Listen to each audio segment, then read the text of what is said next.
Sinimula ng Police Regional Office 5 sa pamumuno ni Police Brigadier General Nestor C. Babagay Jr., katuwang ang National Police Commission o NAPOLCOM sa ilalim ni Director Manuel L. Puntanal ang pagdiriwang ng 31st National Crime Prevention Week nitong Setyembre 1 taong kasalukuyan.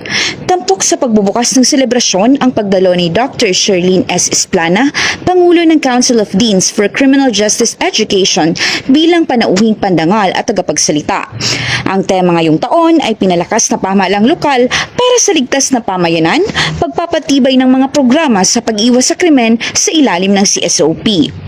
Binibigyang diin ang temang ito na ang pagpigil sa krimen ay hindi lamang tungkulin ng mga alagad ng batas at pamahalaan, kundi responsibilidad ng bawat mamamayan.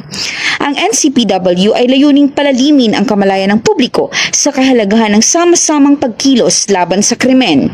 Sa pamamagitan ng mga seminar, forum at dialogo sa komunidad, hinihikayat ang pakikiisa ng bawat sektor upang makabuo ng ligtas, matatag at maayos na pamayanan. Ang lingguhang selebrasyon na tatagal hanggang ika-7 ng Setyembre alinsunod sa Presidential Proclamation No. 461 ay nagtatampok ng mga aktibidad na nagpapalakas sa papel ng lokal na pamahalaan at mamamayan sa pagpapanatili ng kaayusan. Sa kanyang mensahe, binigyang diin ni Police Brigadier General Babagay Jr. ang kahalagahan ng community and service-oriented policing bilang pundasyon ng operasyon ng Pro-5. Ang CSOP ay nakatuon sa pagtutulungan, pakikipag-ugnayan at pagkakaisa ng mga lokal na opisyal, kapulisan at mamamayan.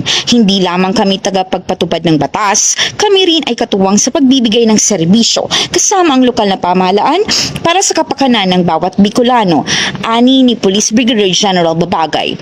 Tulad ng sinabi ni Sir Robert Peel, "The police are the public and the public are the police."